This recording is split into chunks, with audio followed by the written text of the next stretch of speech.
Turn on the camera. We want to see your beautiful faces. Hi, everyone. Hi. Oh, it's Adrian. Hi, Adrian. Adrian, hello. Hello.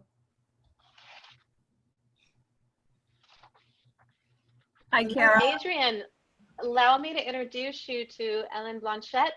She is, I can't see your face now, Adrian, but I told her all about our great conversation yesterday. Oh, Adrian, great. all of your cartoons are 80% of my life. Oh, thank you. Unbelievable. Oh, thank you so much. I love that. I got It's some good to special meet fun you. mail today. Hi, Kara. Scharrell. Nice to meet you. I'm Helen. Hi, Helen. Nice to meet you also. Hi, Cheryl. How are you? You just are Great. stunning. Hi, Kara. I have to tell you guys, my name is Scharrell. Oh, Scharrell. So Yeah. sorry about that. Okay. It's Scharrell. Yes. That's why it's SCH. Just real quick, does everyone hear an echo on this? Yes. So unless you're going to be speaking, if I could just ask everyone to put your mute on.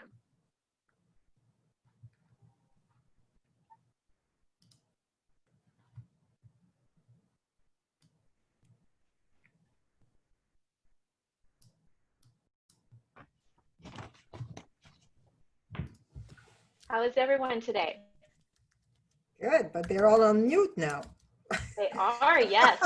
We are going to be starting in about 3 minutes. We'll give everyone a chance to come on. So let's leave the microphones on then until we start, so we can chat.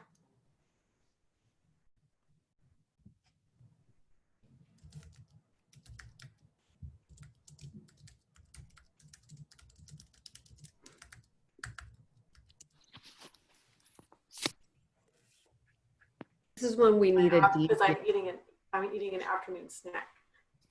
So you guys don't want to hear me crunching my tortillas. Enjoy. Hot salsa, medium salsa, a little bit of both.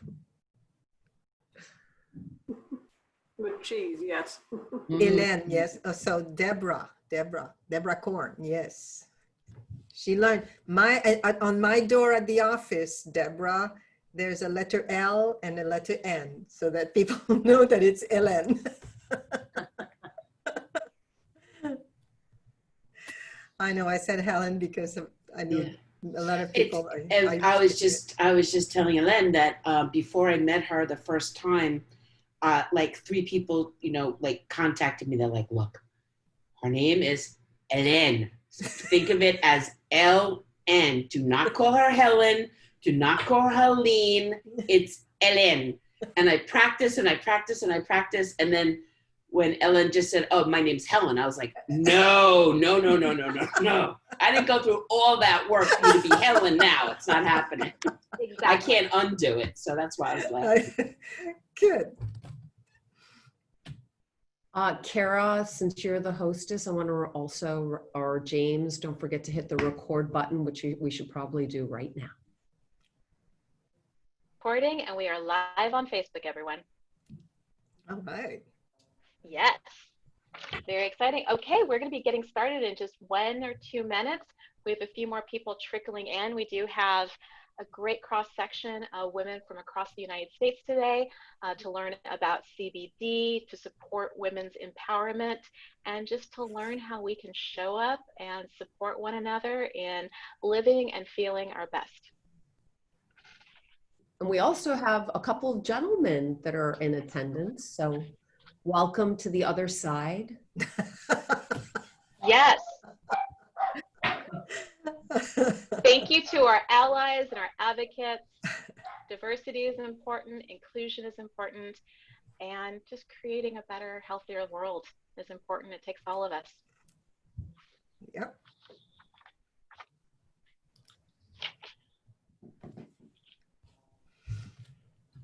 That's a good mixer today. Good month of August. It is. Yes. I hope for those who are in other parts of California that you and your families are safe from the wildfires. We have East Coast severe weather, Midwest, and of course, COVID-19. So thank you all for being here today. And I hope this time is a reprieve from everything else that you're doing and that you and your families are safe as well. Yes. It's unbelievable how resilient the people of the United States are. And people around the world. I mean, People around the world. People around the world. I shouldn't say just United States, but people around the world. So resilient. Humans are good. We'll keep each other. Mm. All right, so let's talk about some good humans and some good brands and some good products. And let's go ahead and get started if everyone is ready. Thank you so much for being here today. My name is Cara Raffelli, and I am the co-founder of MyJane. We began MyJane in 2018 with a vision of changing the dialogue about women's wellness and actually putting the power of decision-making back into women's hands. There's lots of reasons that that has not happened over decades and years, but we're changing the tide here. Because really what we're talking about is empowerment. It's about women's empowerment, it's about economic empowerment, it's about health and wellness empowerment, but most importantly, it's about being able to have access to education, to safe products, and to community. So one another so that we can make each other better and stronger. So MyJane started off as the first premium curated CBD box company. We create experiences that allow you to live a better life through CBD. But we're really much more than that. And that's what today's next 90 minutes with one another is going to allow us to show, because you've chosen to spend your evening with us. And we want to make sure that you're getting something in return, and also you're giving back to one another in return. So for the next 90 minutes, we're going to have this amazing lineup of speakers. We're going to be able to hear from Dr. Trin, who is an accomplished physician and researcher who specializes in CBD, Alzheimer's research. He is a general physician, and today he's going to be talking about CBD and the immune system and what we can do to better boost our immune system and see if CBD has a role in that. We're also going to be talking about two amazing female entrepreneurs. One is Scharrell Jackson, who is the COO of the MP and accounting firm, but she's here today to talk about leadership in heels and her role as a keynote speaker and really helping women tap into their feminine energy and just bringing it all to life for them. And then also Adrian Hedger, who you might not know her name, but she is a brilliant cartoonist and she's a greeting card designer. She's a mompreneur who's going to talk about just how she gets through life like most of us do, finding humor in the mundane and the everyday. And of course, we're going to be able to talk about MyJane, why we created this company for you, what CBD can do for you, and how to get involved. So with that, before we go to our speakers, it's really my honor to introduce you a couple members of the MyJane team. Deborah Castillero is our business development executive. She is also going to be helping us with our opportunity drawings today. And then Hélène Blanchette is the president of MyJane. She, throughout her career, internationally has supported women entrepreneurs. She's deeply involved in the mission to end human trafficking, and she is a power herself. So Ellen, thank you for allowing us to have MyJane bring all these experts together. And I know you're also going to be introducing Dr. Trin for us. Yes, thank you so much, Cara. And welcome, everybody. We have such an exciting day today. I'm very happy to be here with you and with all of these great speakers. I will share more about MyJane a little later on today and how you can even start your own micro business MyJane if you're interested. But first, I'm very honored to introduce our friend, Dr. Dung Trin. He is the Chief Medical Officer of Irvine Clinical Research.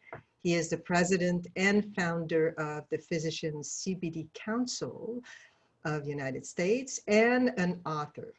He is an expert and very well-known expert In speaking on preventive health, including brain health, inflammation, and intermittent fasting. That I'm trying to get that in my mind so that I can start that and lose those COVID pounds that I have gained. But today we're going to talk about inflammation and immune system. Dr. Trin, welcome to the MyJane virtual mixer. Thank you so much. How are you guys? Good, good. Thank you. We talk a lot about inflammation, and we often associate inflammation with, the arthritis. But how far goes inflammation in our body, and what's the cause of it, and how does it impact the rest of our body? Yeah, definitely. Great questions. And so, yeah, I'll chat with you guys a little bit. By the way, how long do you want me to chat for here? So I can know for sure. About 15 minutes. Okay, definitely. So inflammation is, and you are absolutely correct. We think about arthritis and joint pain and different things of that sort. But I want to expand that a little bit. Inflammation, does anyone know what, and you can just type in the chat box if you like, does anyone know if inflammation is a good thing or a bad thing overall? Yeah, feel free to type in the chat box. Elaine says bad.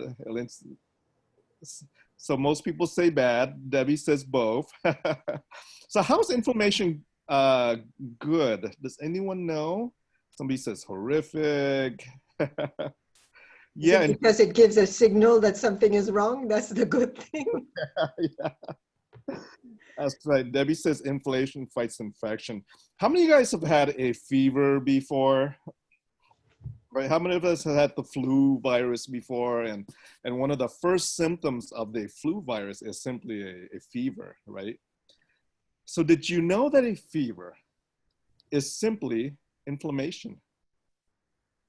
A fever is when your immune system is fighting something that it doesn't like. So if you had the flu, your immune system, which is designed to defend itself, right? The immune system fights against the flu virus. And in this battle between the immune system and the flu virus, inflammation is the byproduct of a battle between the immune system fighting something that it doesn't like. Whether it is the flu virus or a bacteria or a toxin or something that doesn't belong in your body, right? The immune system fights it, and inflammation is created as a byproduct of that. And so it's not necessarily bad, it's just part of a battle, is what it is.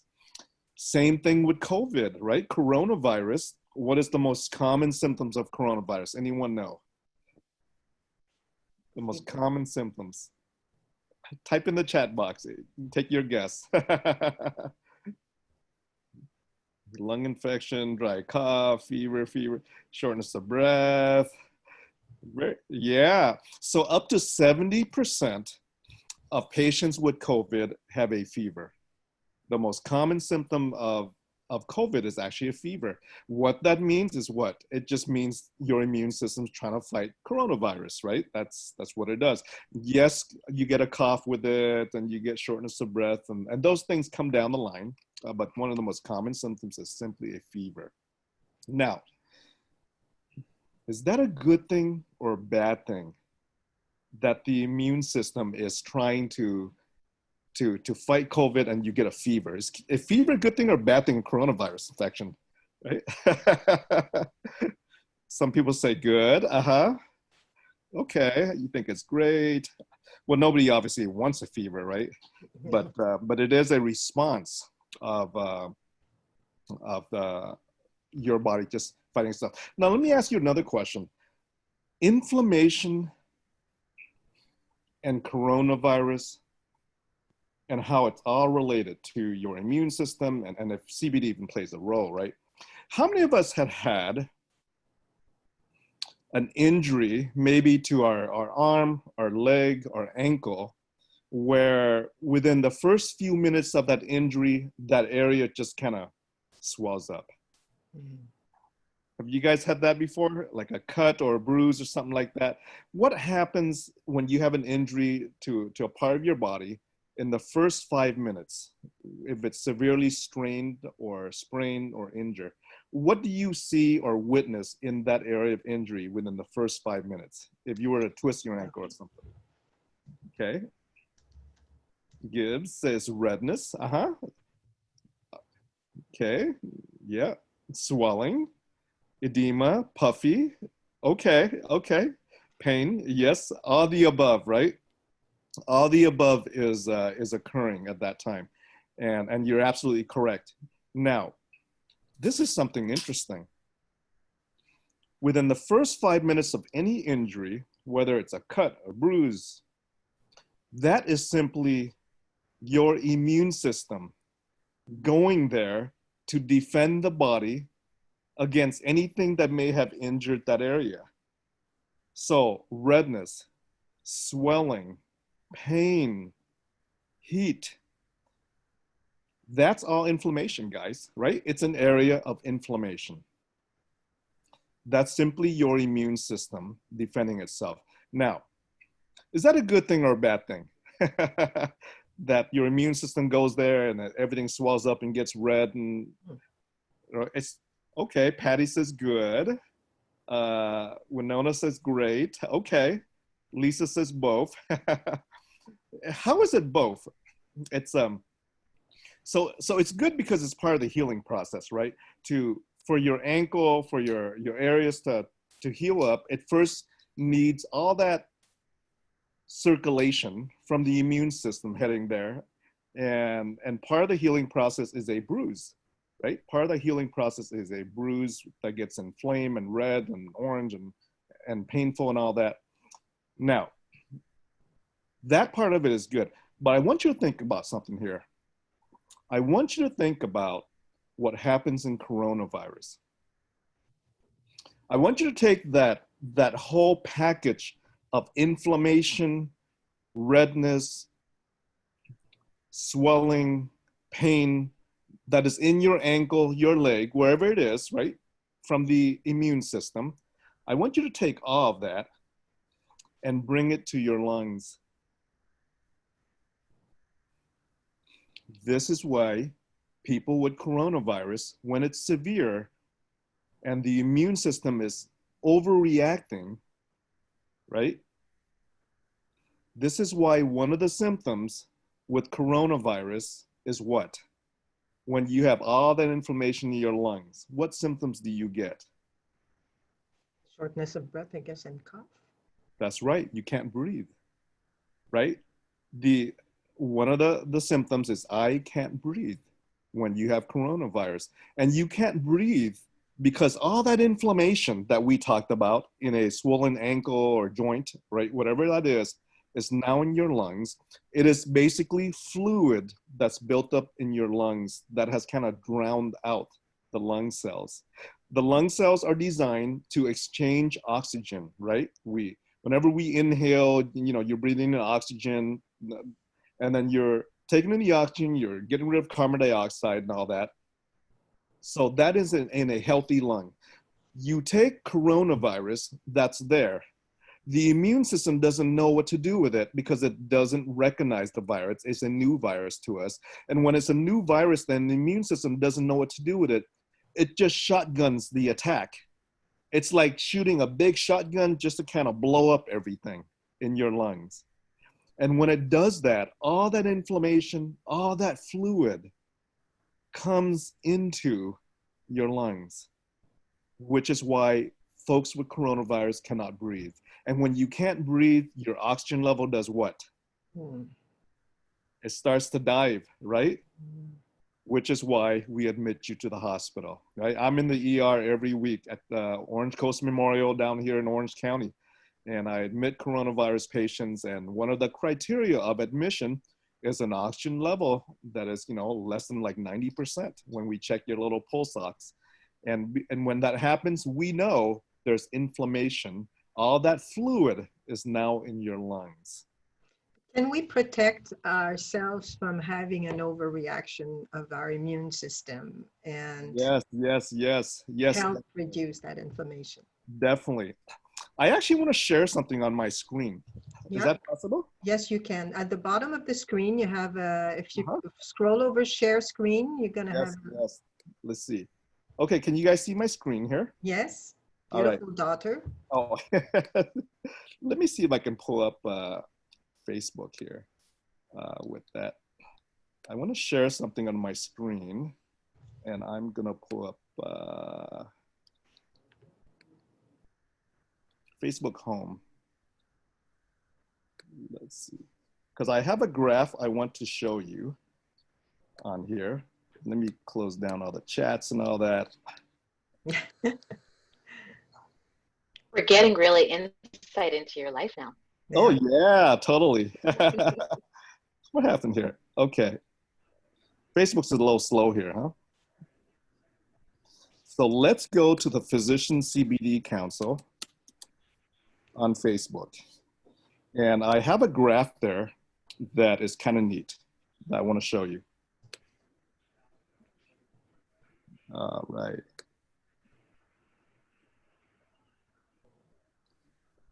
Okay, I think we're in. And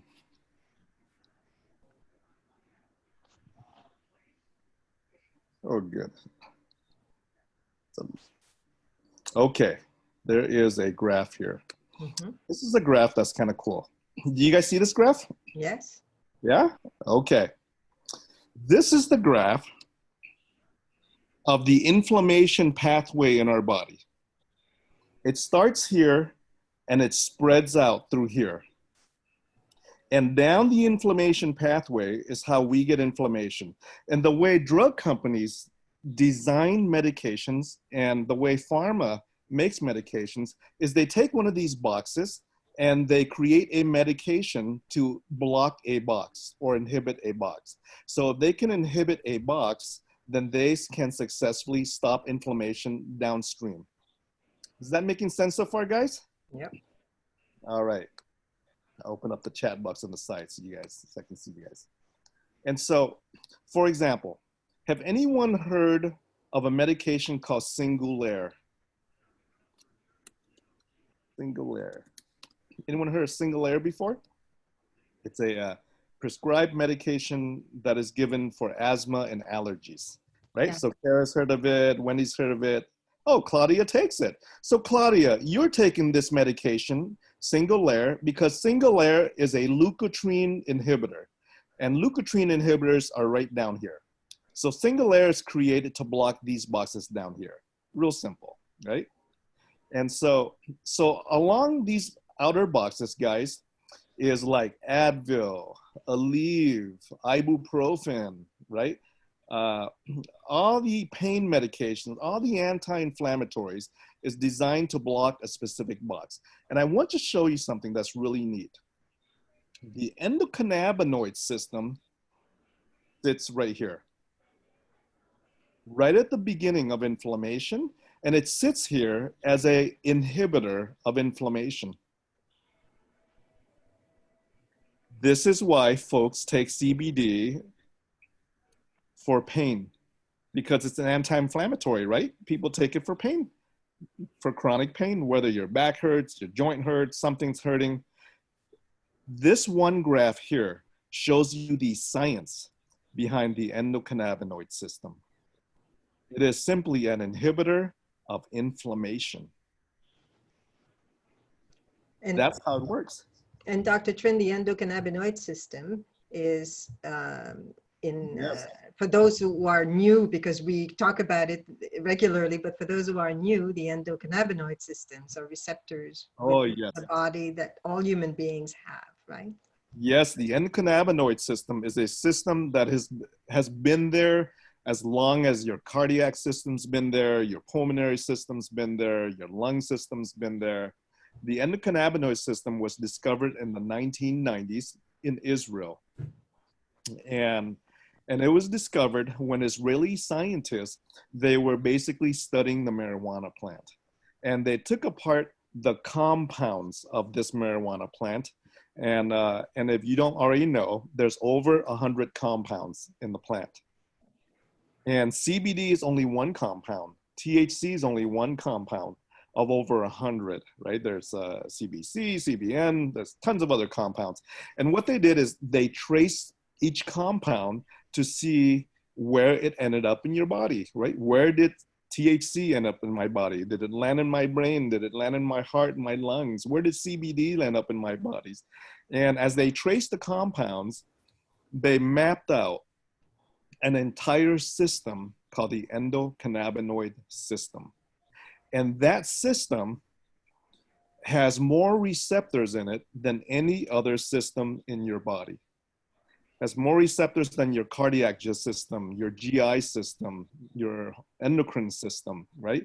And the body makes its own endocannabinoid hormones that bind to the system, that activates the system. And the whole purpose of this system, you know, the question is, why does the endocannabinoid system exist? Why is it here? The entire purpose of the endocannabinoid system is to bring your body into a state of balance. We call it homeostasis. Have you guys heard of homeostasis before? Have you ever heard of that? Homeostasis, right? Is just a medical term that means balance with that. Have you heard of the Chinese yin and yang symbol? That little round circle and there's a little squiggly line and ying's on top, yang's on the bottom. And if you have a great balance between yin and yang energy, you are in good health. Anytime it's out of balance and there's more yin than yang or there's more yang than yin, then you get into trouble, right? We get into health problems and pain and disease and all that. So that's the Chinese interpretation, the Eastern interpretation of health and disease, right? The endocannabinoid system is the yin and yang of your body. Anytime your body is out of whack and out of balance, the endocannabinoid system kicks in and to bring your body back down to a balance, right? A system of balance. And that's the endocannabinoid system. Dr. Trent, thank you. It's so informative. To close the great informative session that you just did, and to those of you who are not familiar yet or are scared of CBD, should people be scared of CBD, right? The people think that, oh, it's from the cannabis plant, it's from hemp plant. Should they be scared of it, or because there's no psychoactive effect? That's right. CBD is basically plant medicine. It Just is like you would have artichoke extract or yeah, it is plant-based medicine.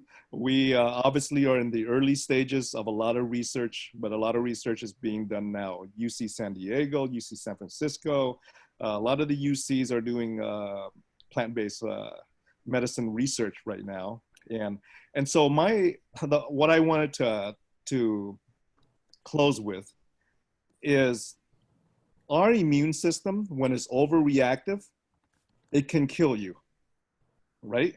Your immune system, when it's overreactive, you can die. It's called coronavirus, right? But our immune system, when it is balanced, it keeps you safe and healthy. And the endocannabinoid system plays a role in keeping your immune system in balance. And that's where CBD can possibly play a role as well. can it be taken preventively? Yes. It can certainly be taken. We have a lot of patients who take it preventively, and they take it as if you take a vitamin with that, just to keep your immune system and the rest of your body really in balance is what we see. Yeah, I hope that helps. Thank you. It That's helped. fantastic. Yes, it was very informative. And that if people, you have reaction, please, or any questions for Dr. Trent, it's time to do it. Dr. Trent, if people want to know more, they can always go to your Facebook or go also onto the Physician CBD Council Yes. And Just email me if they have questions. yes, Yeah. we will forward your email. We appreciate that very much. Deborah, I think we have some goodies that Dr. Trin has to offer to everyone on this call today. Yes, thank you so much. Hi, everybody. I'm Deborah from MyJane. So happy to have you here with us. Dr. Trin, as always, it's fantastic to have you part of our virtual mixers, always so informative. Thank you. So I understand, Dr. Trin, that you have offered up some really wonderful giveaways to our guests tonight. Everyone that goes to the cbdcouncileducation.com website, that you can find it in the chat, you will, once you sign in and opt in, you will receive a PDF on the endocannabinoid system. Mhm. You will also gain access to a TV interview on the on endocannabinoids, and you can gain access to a unique webinar.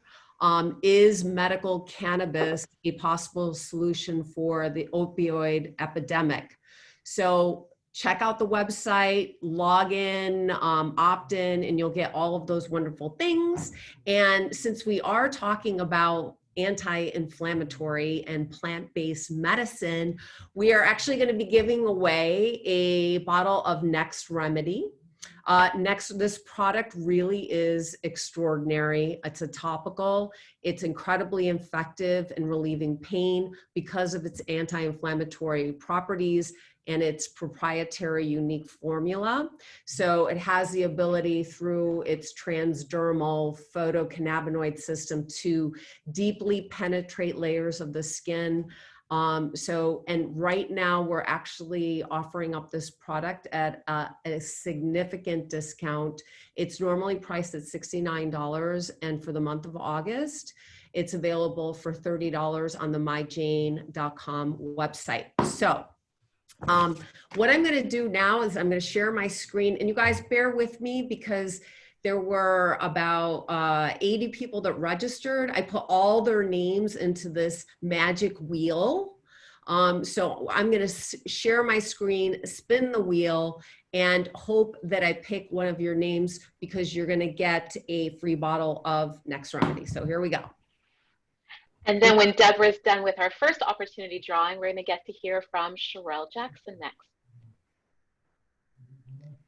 And if you, I know that several of you on this call have used Next Remedy. So if you feel free to comment on the benefit of it or the effectiveness of it.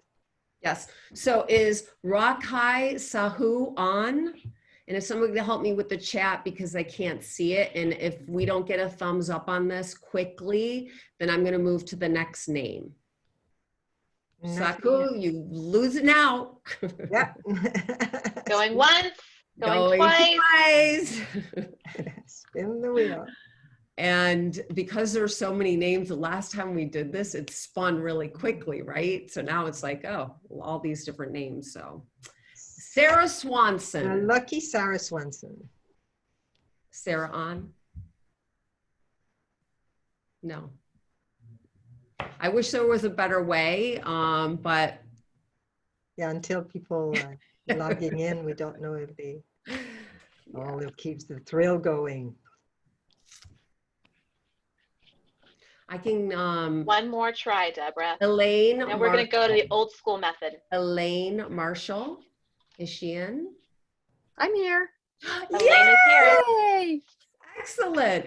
So Elaine, my email address is Deborah, DEBORAH at myjane.com. Send me an email. I'll get your address and I'll be sure to ship this out to you. So I'm going to stop sharing my screen and congratulations. Thank you. Awesome. Congratulations, Elaine. That's really exciting. Yes. You're going to like the product a lot. And as Deborah said, this is one of MyJane's first products that we brought to market under a co-branded name. We also have just introduced MyJane CBD oil. We also have an amazing CBD lip balm that's super popular too. So I learned a little bit more about that. But before we go on to MyJane, I'm so excited to talk about women's leadership.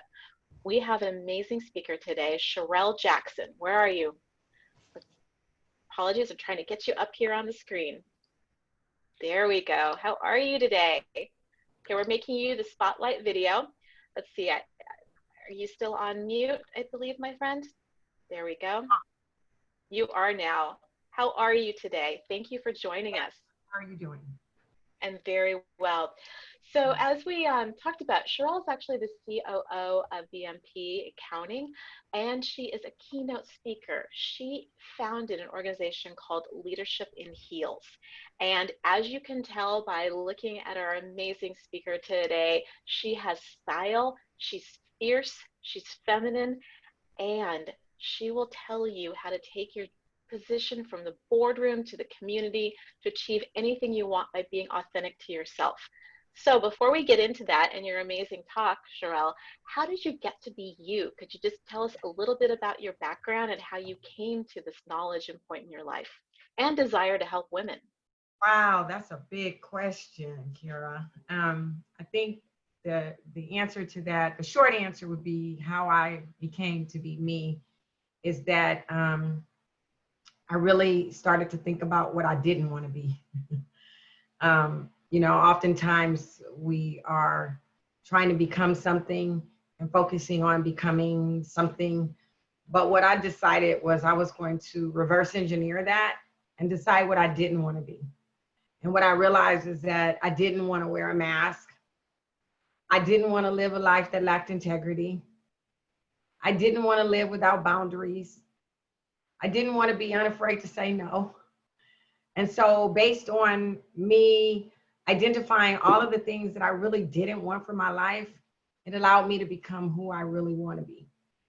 And to be intentional about focusing on staying true to myself when I struggle with those words that can be in your mind to tell you that you're not who you want to be, or you're not good enough, or, you know, all those other things, but we can talk about that. But that's really how I became to be who I want to be. Now, if you're talking about what I do as for a living, that's a whole different situation. That's more insightful as the way you answered it, but yes. Give us the quick rundown. We already said that you are at the helm of an accounting firm, and we have Leadership in Heels. What else do you want us to know about your day-to-day before you tell us your tips for being able to pivot and be able to just adapt to any change? I think that the most important thing is that, you know, I'm a purpose-driven leader, that I really do believe that as a leader, we have an opportunity and a responsibility to service others. And I think that's in every area of our life. I don't think it has anything to do with our job title. I happen to have the luxury of being an executive. That certainly didn't come easy in a male-dominated, primarily white environment. So that has challenges in and of itself. But I think that you don't have an opportunity to soar if you don't have an opportunity to be challenged. So that's great. But I think the most important thing is that I'm a mom. I have 3 amazing kings. They're grown, Donovan, Dominique, and Demetrius.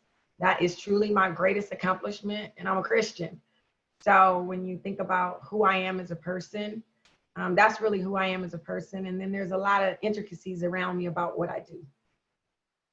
And all of that you just mentioned, your faith, being the mother to 3 kings, being female and being Black in an industry that both those characteristics are few and far between. Imagine all of that has shaped your perspective of kind of what you're going to be talking about today as the keynote of embracing the new normal and how leaders need to pivot. Not only can, but you use the word need to pivot. So could you tell us more about that? Oh gosh, it's so much. And first and foremost, I want to say to you and Lean, it is a pleasure to be a part of any opportunity where I can use my voice to make a difference. And Elaine, I actually had another cohort that worked with me that pronounced her name the same. So I was prepared. But thank you both for the opportunity to share with you all. And I am the type of communicator where I'm very comfortable with collaboration. So I know that we're in an environment of political correctness. I'm about the least politically correct person. So if I say something and you want to ask me a question, I'd much rather you just speak up. You don't necessarily have to use the chat. We can interact, we can communicate. But, you know, when I think about what we're doing, what you guys are doing with CBD, what we're doing independently of our lives, I think it's really, really important that at this point in our life, we recognize our need to pivot. Most of us have lived our lives in what we would have considered normal and structured. And structure doesn't mean that we may not have organized chaos, but what it does mean is that we were living our lives based on the trajectory that we planned or we accepted for our life. And as a result of that, we have a normal course of action. How we get up, how we start our day, how we interact with our friends, what we accept or don't accept, how we work, how we play, how we communicate. And that becomes our norm. Even if it isn't something that we really like, it becomes what we get accustomed to. And many of us adapt. And most of us are not prepared for a crisis. And when a crisis comes, it creates disruption. And for many, many people over these last 5 months, it has created a sense of anxiety and frustration. Many people who are missing the opportunity to create the new normal are waiting for the old normal. But I want to encourage everybody to set a new pace for their life. I believe that this is an opportunity to get to know ourselves and reinvent ourselves and reset.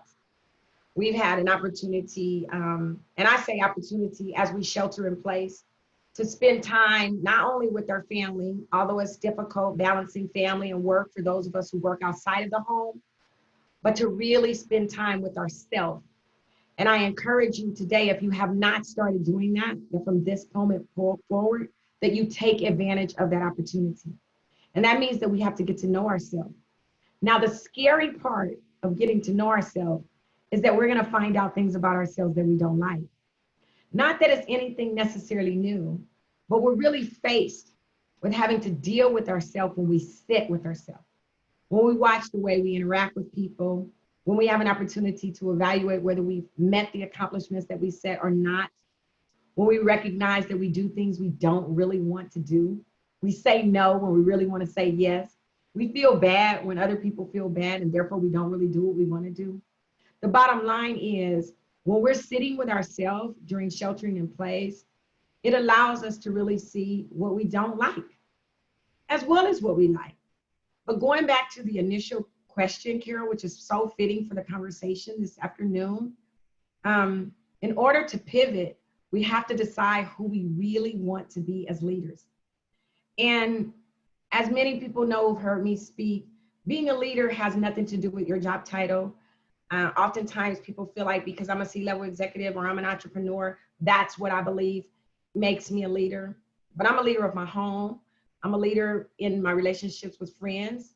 Anytime you have an opportunity to influence people, you're a leader. And so I think that when we start to think about our current situation, first being hit with COVID, then dealing with the reality of Black Lives Matter, no matter what side of the fence you sit on, we are seeing racial injustice. Looking at the economic stance of our world, regardless of whether or not you're a Republican or a Democrat, nobody can say that we're in our best place. And so as a result of all that we have been faced with, when we didn't ask for it, we recognize that we need to pivot. Because quite frankly, if we were where we needed to be before all of this happened, we wouldn't be where we are in this moment. So who wants to go back to where we were? We want to create a better tomorrow for ourselves and for those that we work with, those that we live with, those that we interact with, those that we serve. And so when I think about how leaders need to pivot and embracing your new normal, the first thing that I think about is, what do I want my new normal to look like? We've got to sit with ourselves and ask ourselves that in the various areas of our life that are important to us. For me, I looked at, what do I want my relationships to look like? My personal relationships with my kings, with my man, with my friends, with my community. And do they fit in what I expect from my life? So I've had to have some tough conversations. Personally, with my man, he is very clear on what I will not tolerate. And it's really non-negotiable, so it's nothing to argue about. But it takes a lot of courage to be able to say, you know, baby, I really love you, but we won't be doing that today. And I'm okay with you doing what works for you, but that doesn't work for me. And no reason for us to have a debate about it, because it's non-compromisable. It's okay for me to talk to my kings who are now at home with me after being gone for years in college. And I have 2 of them home. And I love them dearly. I'm super proud of them. But in this house, this kingdom, this castle that I run, that's on loan to you until you get your own zip code, you got to live this particular way. And by the way, we don't need to debate about it because it's not negotiable. And if you don't want to do it, I'll front you your 1st and 2nd month's rent, but you got to get up out of here. Anyway, let's go on and have some dinner. You know, at the end of the day, I think what we need to start doing as we create our new normal is we need to really separate ourselves from the things that we don't like. And the other thing that I would say is that when we're not in a space where we can do it on our own, we've got to seek support. You know, I had the pleasure of being introduced to you all by a major supporter of mine, and that's Rachel Sabota. She has some gifts and talents that I don't have. And go ahead and give her a little shout out. I'd love for everyone to know Rachel too. Rachel, are you on here? I can't see Rachel. Is she on here? I don't know if she is or she isn't. But what I will tell you is that Rachel owns Sunday Brunch Agencies. Now, I'm an overachiever and a pleaser, naturally. So when you're an overachiever and a pleaser, right, we don't know how to ask for help. We just know how to do, right? We overdo. We do things nobody even asks us to do. Then we mad when we don't get the I think there'll be probably plenty of women on this call right now that are shaking their heads in agreement. Right, that's what we do. But part of creating our new normal is being able to ask for help. And then the other part, to do what I shared around having those authentic conversations, is to set some boundaries, right? And by setting those boundaries, that means that we also have to learn that we're not always responsible for how people feel, right? Sometimes we don't want to say no because we're more focused on managing relationships than managing the outcome of our life. After all, if you ask me to do something that you expect for me to do and I say no, you're going to feel a certain kind of way. So then I say yes, no, I say no. And then I say, I understand that you feel that way. Anyway, girl, let's go grab a drink. You know, we've got to be able to really be true to ourselves. And I think that as we create our new normal, we're true to ourselves. We set some boundaries. We exercise the power of trust by using the word no. People then begin to trust us because they know that we are being our authentic self. You know, I did a talk, What's Behind the Makeup, the Brand New You. And I talked about how I transformed from the insecure Scharrell to the comfortably uncomfortable Scharrell, and how I learned how to take off the mask by being authentic and true to who I really want to be. And I say that because it's a constant evolution. And, you know, ladies and gentlemen, I think sometimes we're just too hard on ourselves. We don't give ourselves grace. We don't give ourselves opportunity for failure. We live our lives according to the expectations of others. And so embracing our new normal means that we have to set standards and we have to continue to strive to be better. But when we make mistakes, we have to be okay with that and give ourselves some grace.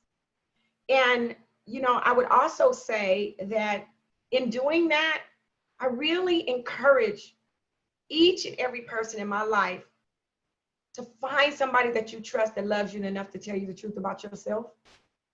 And those are the things that you don't really like. Let me tell you something. My name is Scharrell Jackson. My email is Scharrell@ScharrellJackson.com. When this is over, I need you to send me an email about how I can come better the next time. I need to know the things that didn't work for you. I need to understand how I can level up as a speaker and a leader and someone who has the power of influence. I'm not going to know that by you telling me how awesome I am. I'm going to learn that by you telling me where I can improve. And I think that we need to have those people in our lives. Look, my sons will walk in and tell me, Mom, you know what? That used to look real good on you, but around that tummy, it's over. You shut it down. And, you know, a lot of us will be offended, but it would be worse for me to go out with my belly hanging out knowing that I cannot do that anymore. It's over. It's too late, baby. You're 54. Stop trying to wear it. You know, so Love it. the bottom line is we've got to find people that we feel safe with, that will really tell us the truth about ourselves. And, you know, the other thing that I really want to mention is stop letting your fear stop you from doing what you want to do. Look, many people are afraid of the CBD industry. A lot of people, as Elaine already mentioned, are tied to smoking weed. First of all, I'm from South Central, so I'm gonna keep it all the way real. I live behind the Orange County, but I'm an LA girl at heart. And, you know, many of us get afraid of, you know, I'm not into smoking weed, I'm not into using drugs, I'm not really sure because it's not really legal. And I understand that. I'm not into using drugs and I don't smoke weed. But I also recognize that when there is opportunity, legal opportunity, that you really want to embark upon, don't let your fear stop you from doing that which you desire. Look, I always say, fear can have a voice, but it cannot have a vote. Now, how many of you get scared and paralyzed because you don't want to do something that your man or your woman, depending on what side of the track you sit on, and I am not judging because I do not care. But how many of you will not make a move because of how somebody else might feel about the move that you want to make? How many of you will say yes when you really want to say no? How many of you volunteer to do something that nobody even asked you to do, then you mad when you don't get recognized? Look, we got to stop doing that. We've got to recognize that we are always going to feel afraid in certain situations. There's situations that, you know, they're frightening. It's like, ooh, Mufasa. But at the same token, we got to stay focused on our end game. And this is why we need to pivot. We are in a time right now where we have been faced with the reality of the world we live in, the leadership choices that we make, personally, professionally, in our community, politically, the things that we have tolerated, whether we are a racist or whether we are an anti-racist, whether we really stand for something or fall for nothing. Are we really living our best life? And if we're not, because I know none of us are, we need to pivot. So it's not about if we pivot, it's when are you going to do it? I say Now. the time is now. I say the time is now. If you are on this call, and I know you guys didn't ask me to do this, but there are a lot of people who are interested in making more money, exploring CBD, learning more about it, but you don't want to do it because you're worried about what somebody thinks or says. Go on and be worried about what somebody thinks or says and do it anyway. A lot of us want to get involved and make career shifts. We want to make relationship shifts. We want to change things in our own personal self. We have to do it now. And you've got to find yourself an accountability partner that's going to reach across the aisles and say, Kara, now girlfriend, you told me that you wanted to do that. I need to understand progressing on that and whether or not we're getting it done. And then we can't start my morning with you. Right? You can't be mad Yeah. when we're checking in on you, right? Because we love you enough to help you get to the finish line. So when I think about embracing a new normal and how leaders need to pivot, the first thing is we've got to acknowledge the fact that we're leaders. Ladies and gentlemen, we are badasses. And then we've got to look at our tribe. Are the people around us pouring into us or taking away? Because every relationship is contributing in some way. Don't get confused. You don't have one person in your life that's not either depositing or taking away. Now, we're going to give the kids under 18 to pass because they don't know how to deposit. But honey, let me tell you, post 18, you better ask for yours because the relationship becomes mutual. I have grown sons. So I tell my sons, I've done an outstanding job raising you. I would love to maintain this loving, intimate relationship. But you're going to have to feed my soul just like I feed yours. Don't let me call you and you don't pick up the phone. Have you lost your mind? I'm important. And so I think it's important that we make people aware of what is required to be blessed with the presence of us in their life. Because each and every one of you are gifts. So treat yourself as such. And as we start to embrace our new normal, watching our self-talk, right? Because ladies, we are the worst. You know, we wake up in the morning and before, you know, we hit the door, we have talked about, I don't know if this looks good. I need to lose some weight. I'm not sure how they're going to feel. How am I going to say this to this person? Or maybe I just won't say it. Gosh darn it, I didn't even get my hair done. Is my makeup right? I really need to arch my eyebrows. We have broken ourselves down. I encourage you to wake up in the morning, look yourself in the morning and say, good morning, badass. Good morning, badass. I'm telling you. Good morning, All right, in badass. unison now. Come on, everyone. 1, 2, 3. Good morning, badass. I want everyone tomorrow morning to get on Instagram, to get on Facebook, send Scharrell a message, video yourself saying, good morning, badass, because you're talking to yourself, you're talking to everyone here, and you're talking to our phenomenal keynote speaker. I wish we could speak with you for the next 3 hours, but we can't. I want to make sure, though, we have some questions here. You were so kind, Scharrell, and you provided your email address, and Kate has also been posting ways to contact you. I do want to make sure everyone knows of your gracious offer. The topic that you kind of teased us with today about being leaders and pivoting, you're actually going to be having a webinar about that. And you've gifted everyone on this call the opportunity to attend for free. So Deborah actually is going to be, we'll be sending that out to all the attendees as well.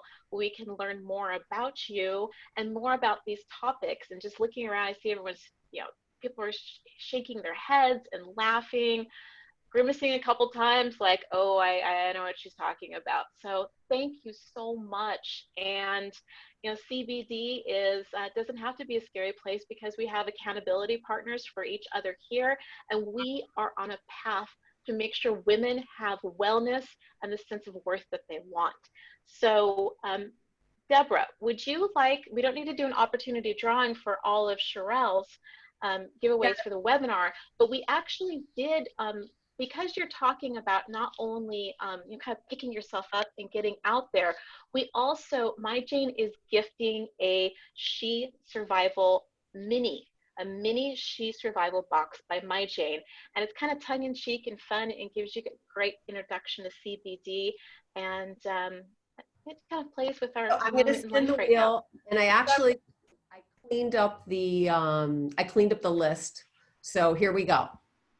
And while you're spinning the wheel, I do want to share with you all that the event is on September 17th. Let's announce the winner, though. This is more important.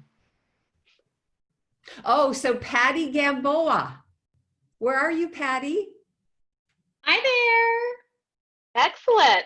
Yes, congratulations. You won your She Survival mini box. So happy for you. Oh my God, yes. And we have something else. Need something to survive with. So will definitely be used.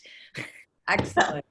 We have got great CBD products, and it also has humor. So it's kind of like a combination of humor and relaxation all at the same time in a beautifully designed bag just for you.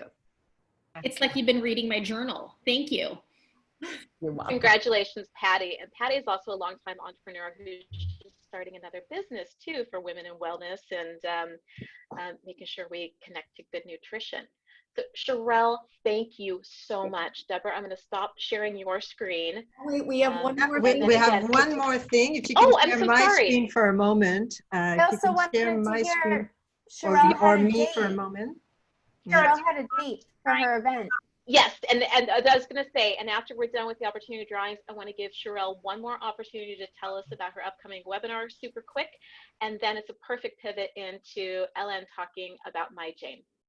Yes, and I want to talk about, can you hear me? I want to talk about Shanir, who wants to offer because it's leadership in heels.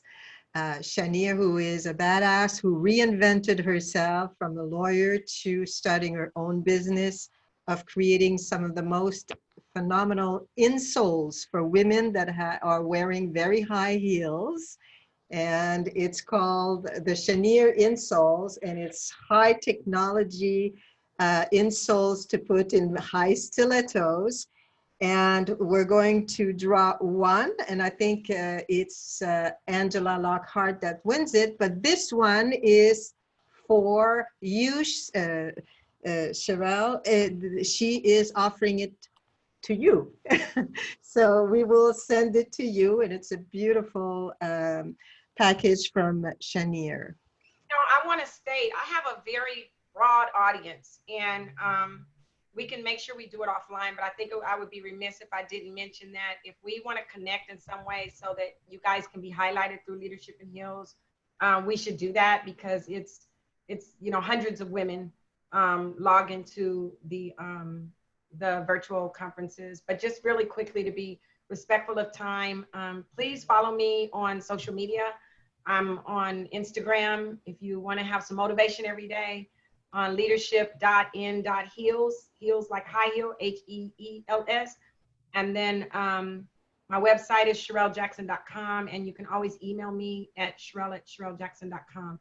Our next event is on September 17th. It's a virtual event. It's from 7 to 9 a.m. and we actually are going to have panelists, and we're going to be talking about this topic, but it won't be as intimate as this. It'll be very, very powerful though, because we'll be talking about how to embrace the new normal strategically and how leaders need to pivot. And if you'd like to be on the Leadership in Heels database and get future invitations, just email me at the email address provided in the chat. Thank you so much. Thank you so much. You are our badass patron saint, and we're going to be thinking about you every single morning.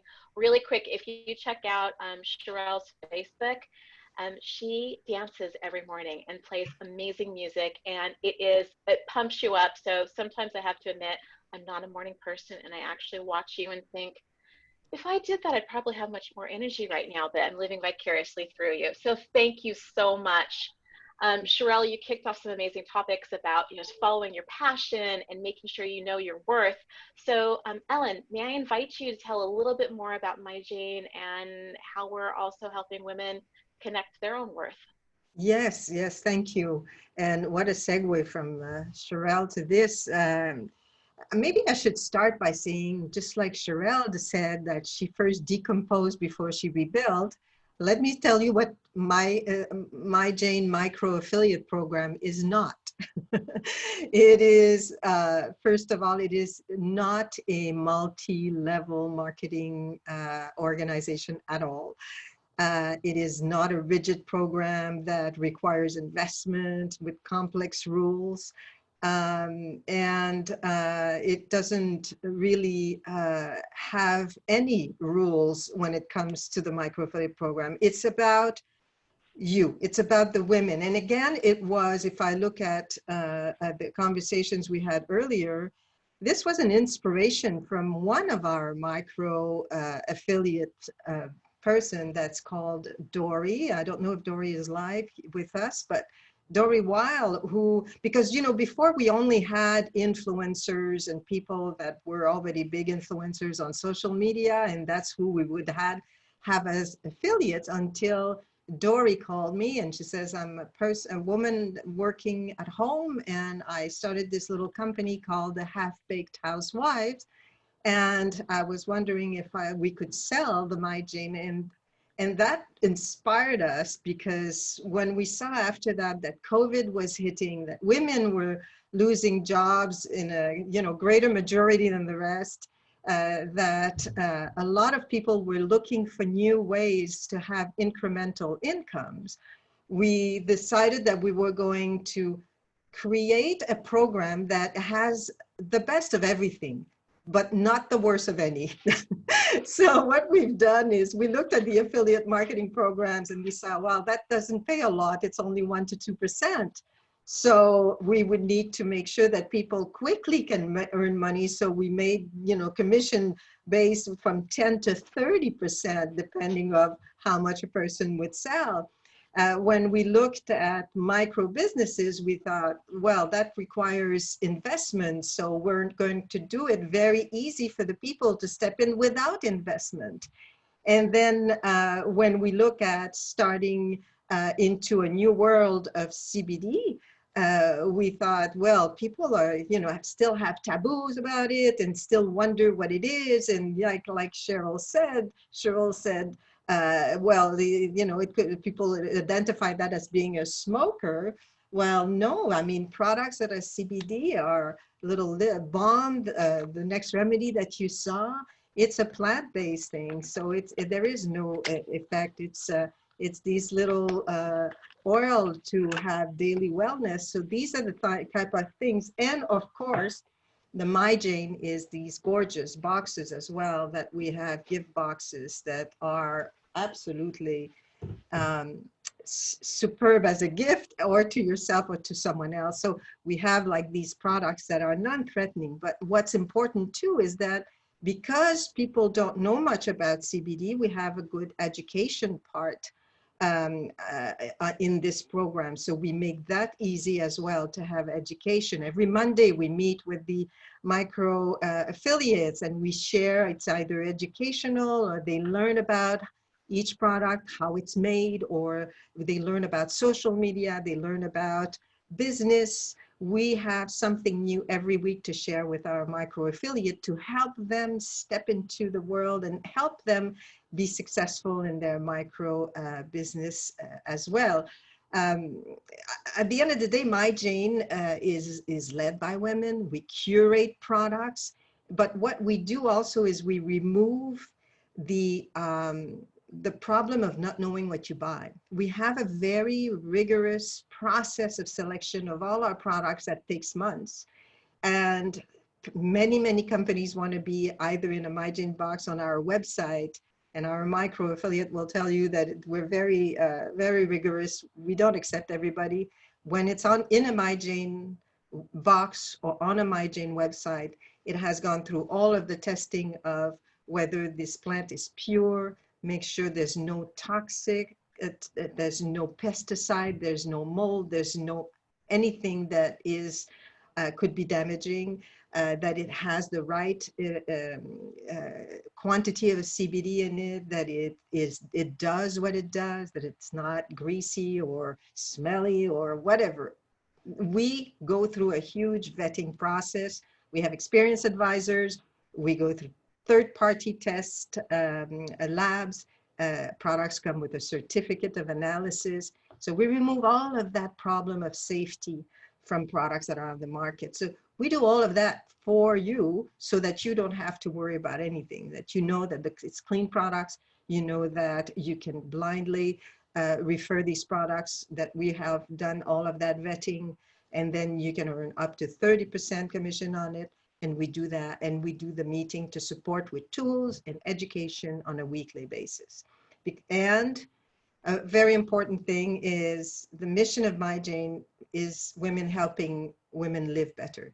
And we really close the loop by having our micro affiliate program that allows anybody that want to do business, from whether it is that you like to have a charity event, or you want to do dinners at home, or you want to do social media. It doesn't matter. We don't tell you how to do business. We just offer you the way to do it, whether it is just a referral, whether it is on your website, if you have a website, and or like I said, if you want to do it from home. There's no defined rules. It's your business. It's your little business. We offer you the product. We offer you the training. We offer you everything to support you in that. But also we support women that, and Kara mentioned that at the beginning, that are victim of human trafficking. So when they're rescued, they are placed at international sanctuary who helps them through their journey of recovery. And they make jewelry to have an income. And we buy this jewelry to put into our box. So each of our box has a piece of jewelry that is made by a survivor. And then a proceed from our box goes back to International Sanctuary to help more women that have been rescued from human trafficking. And if you think that in the United States it's not a problem, I can tell you that there's tens of thousands of women that are kidnapped on a yearly basis to become sex slave. And 80% of that traffic goes through first Orange County, California. So we're at the Mecca here, where Irvine is, and we are in Irvine here. We are the Mecca of where sex trafficking and human trafficking happens. And then it's spread. So this is what MyJane is all about. It's women-led, curate products, and offer our own products that are extremely safe and vetted. We have a community of women that come together. We help you, and we also ensure that you're thriving in business, while we have a commitment of helping other women as well that are in needs through our social cause. So we invite you to check the program. I'm sure we have the link, or we're about to have the link in the chat. It's the micro affiliate program of MyJane. You can register. And Deborah, the first person that will register and complete its onboarding will have a beautiful girlfriend box, and it's a value of over $150. Thank you for showing it. We sell for $89. The boxes are meant to be an experience. This one is a pampering experience. We have romance experience, dream experience. Some of you had the dream box. We have the She Survival box that has a bit of humor in it, but it's about wellness, and wellness has many forms, and wellness is now in your hands if you want to. Thank you so much, Ellen. I'm so proud of what MyJane has become, and I'm excited to be able to share this with everyone. So as she said, this is such a great opportunity and very generous. Ellen is going to donate and gift the first person who becomes and completes the training for MyJane affiliate a girlfriend's box, and that's pretty exciting. So thank you all for that. We also now are going to go on to something kind of fun, which is Adrian Hedger. And earlier in the evening, we talked about this She Survival box by MyJane, and Ellen actually has a great sense of humor, and she created this as we were talking over the summer to various women who were saying, you know, many had the same attitude that Scharrell said of, you know, when I'm getting more time with my kids, I'm getting to know myself, this is good, but I just need a Calgon moment. You know, if any of us who Gen X and baby boomers all remember the Calgon moment. This is a Calgon moment in a box, and we created this door hanger that Ellen actually wrote, which is all these humorous ways to tell your family, the door is closed, stay away from me, it's for your own good. And in coming up with that, it was so tongue-in-cheek, it reminded me of Adrian Hedger's humor. Ellen's actually. Oops, Kara froze for a moment. Oh, Kara froze. So I'm showing the door hanger here that says woman in serious recovery mode. And, and it says that any infringement of this me time will be punished in the extent of my patience. But also you can put it on the other side and say that you're accepting favors, and that you know that they're probably guilty of something and that they can actually give you a nice box. Now, Kara seems to be frozen in time. Thank God for her, a beautiful smile on her face, which is always a little bit of an issue when you get frozen. Yeah, I think what we should do while we're waiting for her to come back online is, James, if you could please spotlight Adrian, and we welcome you. We understand that the title of your session today is My Life is a Sitcom. Would anyone else believe this? So that you are an accomplished businesswoman, and we're so thrilled that you're here. Thank you so much for joining us today. Yes, So I'm a cartoonist, and it took kind of a while for me to get to the point where like I was saying that as my job. That was a pivot, because, and I also do greeting cards, but for most of my life, and this is how I met Kara, I was in corporate writing and corporate communications, which I also liked, but it's a very different world. You know, it's very, everything's approved and it's sort of bureaucratic and all of this stuff. And I did enjoy that, but I also had my secret life where I would make cartoons. And that was starting from, as a little kid, I would just fill pages and pages, like, we're not gonna read this, but things like this. And I would just sort of compulsively draw, and kept doing that. Even as I was going through school, it never occurred to me to go to art school. It never occurred to me to make a career of this. I just kind of stuck with what I thought was the normal path, if you will. So I got a communications degree, went down into the corporate world doing marketing and PR, but always on the side, I was doing the cartooning. And I'm really happy looking back that I kept that passion. I think we all have a passion, that things we do when we're younger that we love, but a lot of times those things fall away.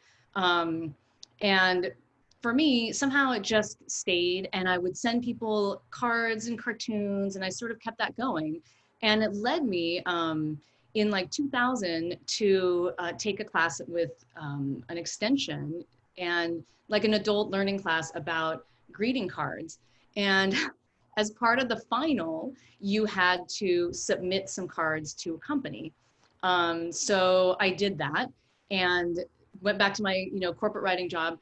And lo and behold, I got a phone call from the card company. And they said, we would like to pay you, $250 for this card idea. And I was dying. I couldn't even believe it. It was a card, and it's not even, looking back, my skills weren't great. I think I was able to be funny, but my drawing skills weren't great. I just kept at it.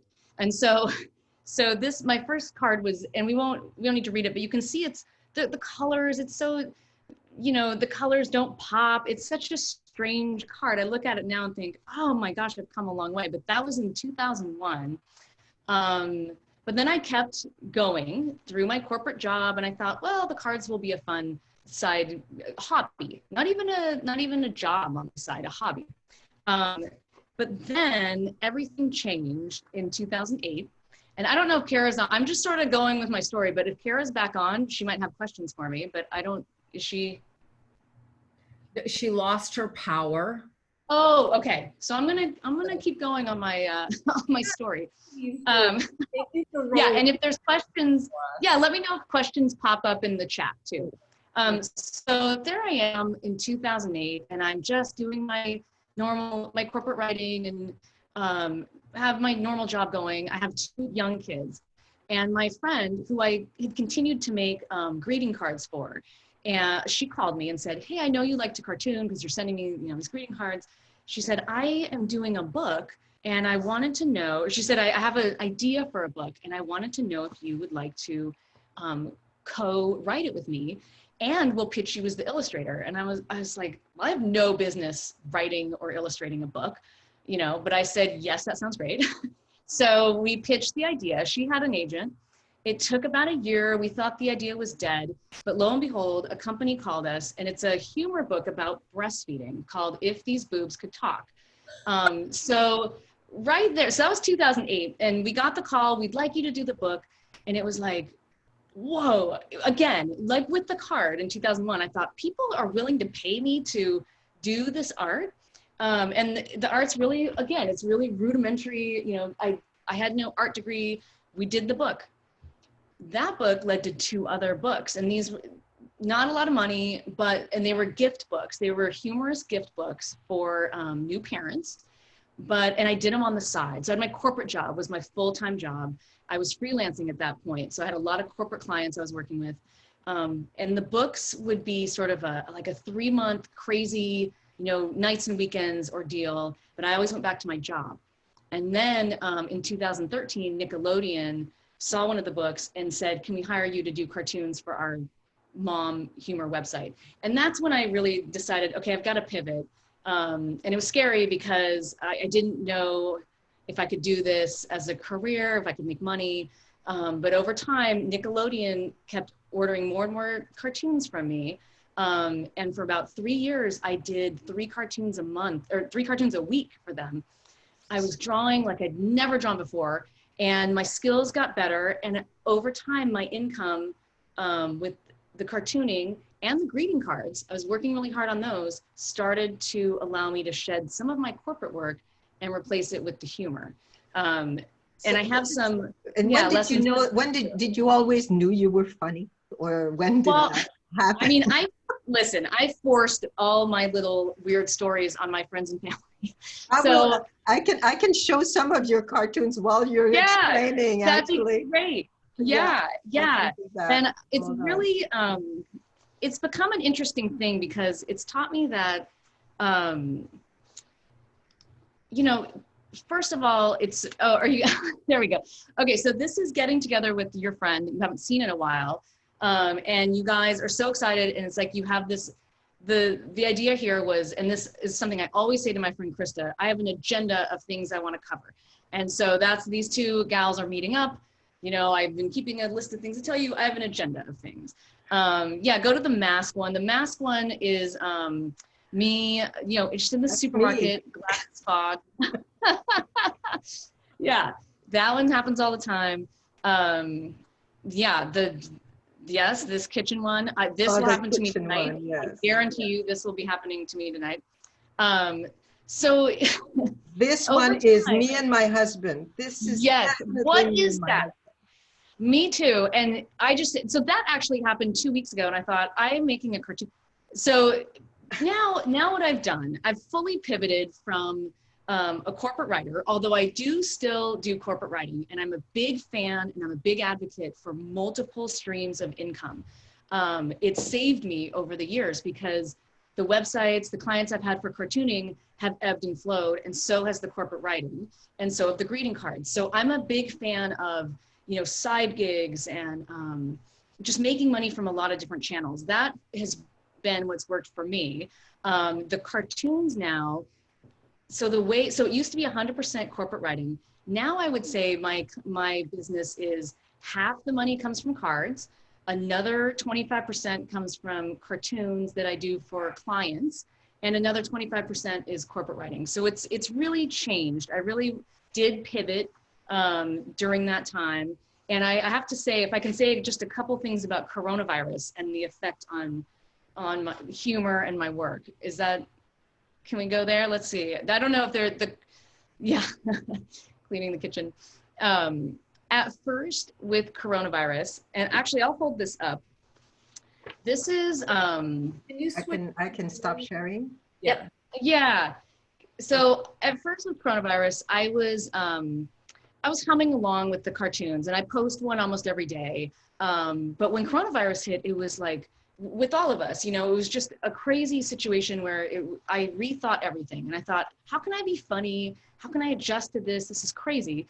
And I realized as I was sitting there on the couch, I thought, why don't I just draw what I'm feeling right now? And so I drew myself on the couch, and everything's getting canceled.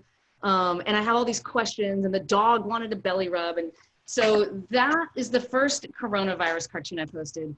And then speaking again of pivoting, I thought, okay, I got to go deep into what I'm feeling with this coronavirus, even if it's not like totally funny. I have to go into like what's happening. And these are all on my website, but you can look at them. But basically what happened is once I decided to go into like coronavirus cartoon mode, and I was trying to just think of what are the shared experiences we have, I had so many ideas come to me that I almost couldn't keep up. And I was posting. So this was just in like the first few days, I did a whole bunch of cartoons. And again, these are on my website, but it's just dealing with, you know, toilet paper, dealing with like, it's still March, all of this stuff. And I really sort of found in cartooning and in that a way to deal with coronavirus. It helped settle me. And this was sort of, I was thinking about this with the shoe survival. This is how I have felt for a long time during even just today, and school started this week, and, you know, that's basically, this has been me. But I did have just a couple quick That's all of tips it. for anybody. Yeah, I have a couple quick tips for anybody who is looking to, you know, go into the entrepreneur or maybe start a site. The mompreneurs and womenpreneurs, right? Yeah, yeah, exactly. And I would say, yeah, I would say for me, one thing I've really learned is that what you do every day is more important than something you do sometimes. And I learned that in 2016 because I started posting a cartoon every day. And that is when I saw a lot of growth in my traffic and engagement. And not all of them were good. They couldn't be, you know, one every day, but some were really good. And it just, that habit, which I don't keep up now, although I do steadily work on cartoons every day, but just that habit of showing up constantly really changed my cartooning business for me. I also said, I also found it really important, and we talked about this earlier, to find people who can help you build whatever you're doing. I reached out to a breastfeeding website, shared some of my breastfeeding cartoons. They shared my site, and that really helped change the course of my business too. That's a smart yeah, and I would say the other thing is, there's two other things. One is say yes to things that scare you. And Scharrell was talking about this, but everything that's moved me forward in like cartooning or writing or cards or anything, I haven't really even wanted to do it. I'm like, that sounds like something that's too scary. I'm not up for that. But I've sort of pretended that I was up for that, and I've just gone with it. And it's all gotten me to a next level. So say yes to things that scare you. And then also, when there are the intense periods, especially when you're a mom, it's hard to find the time. And so if I know that there's an intense period of like launching something or creating something, I will just name that period, you know, this is the season of this, or it's the, this is my launch period. And I let the family know, and it's like I name it and it's a thing. And I try to make it a thing with everyone in my house. Like that's, and it goes from like Monday to Friday this week, you know, you guys are all having cereal for dinner or whatever it is, but know that there will be those intense periods and try to find a way to like label them and own them. And I think that fits in kind of with what Scharrell was saying too. Just being able to say like, look, I have to do this, and we're all gonna be supportive. So yeah, and I'm happy to answer any questions too, but definitely I made a big pivot, and I encourage, and I'm open online too. I have my emails on my website. I'm sure you can share it here. Any questions anyone has about art, greeting cards, the world of cartooning, writing, I welcome any questions you have, resources, anything like that. How hard was it to resist to give it all away, in a sense that to give your rights away because it was a beautiful opportunity with a Hallmark company or that's hard, because then you sometimes, if it comes too early on, you tend to sell it for less than what it really would be. Oh my God. You know, so how did you surround yourself to make the right decision? That's such a good question. I did it too late, and that's such a great question, because one of my big pieces of advice would be get professional input. I was just going along, and those 3 years that I worked for Nickelodeon, it was work for hire. So there are probably 500 cartoons that Nickelodeon has that they own. And I didn't realize at the time, I did realize, but I didn't realize how much I'd be working for them. I didn't sort of think through it. And now I have an agent, and my agent reviews everything, and she negotiates on my behalf. And I got really smart about that. But when it was just me, I made some mistakes. And so, yeah, you have to be really careful, especially the rights when it comes to anything creative, the intellectual property rights. It's huge. It's such a big deal. At least read up on it. Yeah, that's such a good question. And did you have, like, often when we're talented, but yet now suddenly we go play in the big leagues, we tend to underestimate our talent because we think people that have been published are better than us. And so did you have a tendency of looking at others and sort of wanting to not copy, but get inspired by them? Or did you always keep that inspiration within the funny little things of a daily life, right? Yeah, that's a good question. I struggled with why are things happening to other people and not me, definitely. But then I realized, you know, the things that are happening to me and the things that my family does, it's so personal to me that it's apples and oranges. You can't really compare. But I also didn't go out confidently enough at first. I put my name on my art really small. I don't know why. I felt like I couldn't even claim it, you know, and I felt like it was sort of like boastful to even put my name on there. And there's my early art, you can barely see who it's from. And it kills me now. I'm like, Adrian, come on. Like, so now it's like my website's there, my name's there. So yeah, it took a while for me to like step into, you know, I've got my own thing, I've got my own voice and vibe, and I'm putting my name on it. Did you feel that you said earlier that the COVID time just was like a source of inspiration so much that you couldn't keep up with your own creativity almost? Yeah. And do you think that it's going to have a pivot in your creativity in the future, or that it sort of opened up something even bigger for you? It did, because, and the reason I couldn't keep up, it was more about ideas, the ideas I had, I knew they wouldn't be relevant in like a week. Things were happening and changing so fast. It's like if I couldn't get the cartoon out in time. But what I learned, I heard from a lot of people who emailed me and said, I'm reading your cartoons every day during this weird time and it's helping me. And that was good, because I was thinking like, is it insensitive to try to be funny? You know, remember at first it was so strange. It was just like, what are we doing? And so I wasn't sure, but I started to get feedback like, I'm reading your stuff, it's really helping. And that did make me think that now I sort of want to pour even more humor into the world. And so that's what I'm thinking about now. I actually want to figure out like, can I do some like books, or what else can I do that gives more humor into the world? Because the feedback I'm getting worldwide too, it's pretty interesting, is we do need humor now. There's a place for it, and it's needed. And so that's where I can step in and I think make a difference. Yes, yes. Adrian, we have some questions or a question from one of our guests. What do you tell kids who draw or paint for fun and lack confidence even though they are good? Oh yeah, oh my gosh. I was terrible, first of all, and look at me, I'm making money now. Yeah, I've done a few things with like Girl Scout troops and things like that. And there's always a sort of a level, it's really interesting. Some kids are really confident and others aren't, but the artistic, you know, it all varies. And it's what I tell them is, you know, I always try to find something about their drawing that's funny and unique. And there always is something. Kids are incredibly talented. They're incredibly creative, you know, and if you want to talk about like having your own style of drawing, like they do, it's funny, you know. There's a kid down the street who will draw things for us, and it's not the best, maybe quality art so to speak, but the stories are so good and the art goes with it in a perfect way. So I think if you look at some professional artists out there, it runs the gamut. So it's almost like, keep going. This is my advice to like young Adrian, was like, keep going. Develop your style. You will find your own style. It's not even something you have to stress about. Like, it will come out if you just keep drawing and have fun with it.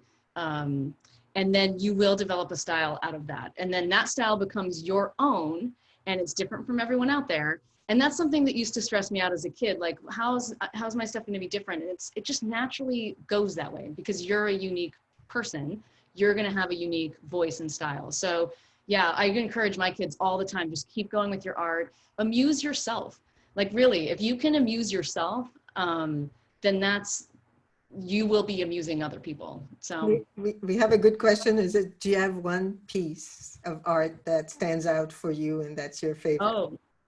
Oh my gosh. Woo, that's, I printed out some favorites. I do keep coming back to this.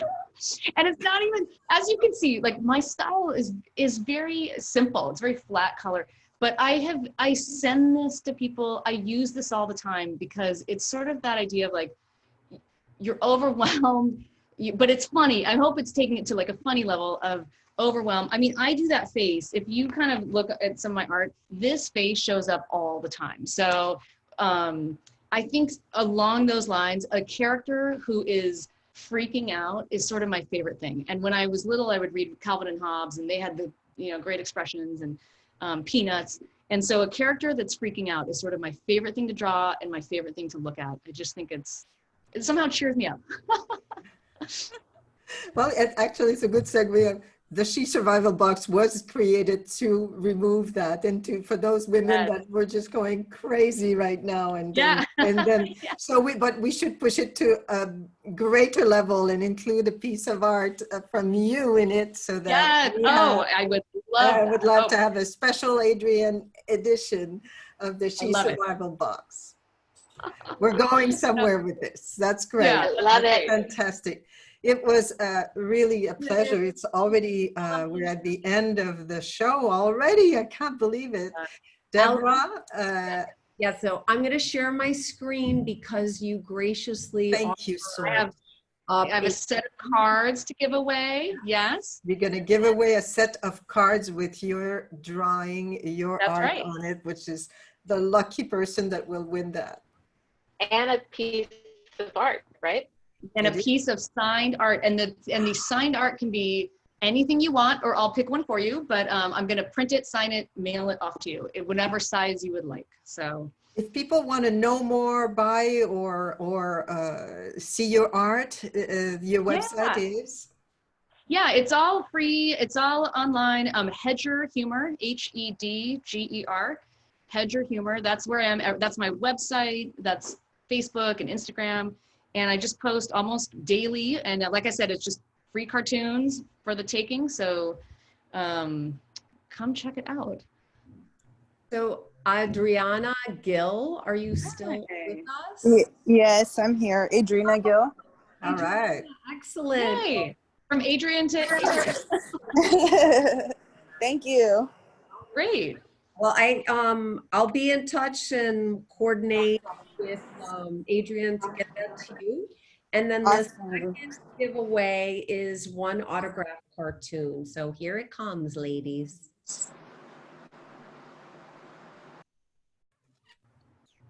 Okay. And Erica Thomas, are you still with us? I am here. Hello, ladies. Hey. All right. Congratulations. Thank you so much. Pick a cartoon. There's plenty to choose from. That's great. That's how they can do it, is pick one and you'll sign it?